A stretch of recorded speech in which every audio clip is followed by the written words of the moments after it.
This type of problems, I would recommend you to make a checklist. The first step I would do is to multiply, distribute just use the parentheses, distribute the negative sign. In this case, the negative sign.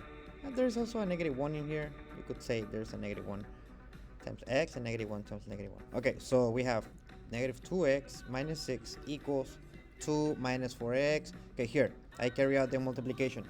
Negative 1 times x is negative x. Negative 1 times negative 1 is positive 1. Negative times negative turns into positive.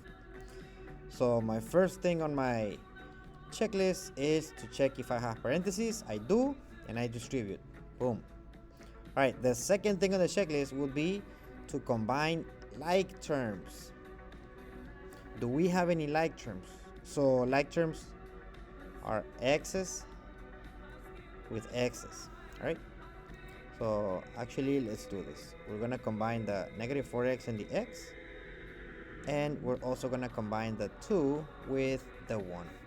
So we're gonna have negative 2x minus 6 equals negative 4x minus x. This is there's a 1, by the way, over here. Whenever you see x, it means 1x.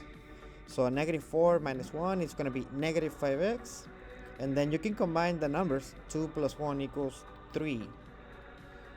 Now, no more parentheses, no more like terms. All we're gonna do is solve the equation. What I would recommend is to subtract or add, I'm gonna say plus or minus, the smallest absolute value of x. The smallest value of x. Okay? So for example, I have negative 2x here and I have negative 5. Negative 5 is a smaller number because it's negative. It's a smaller number. That's what I recommend you to start with. So I will add 5x on both sides.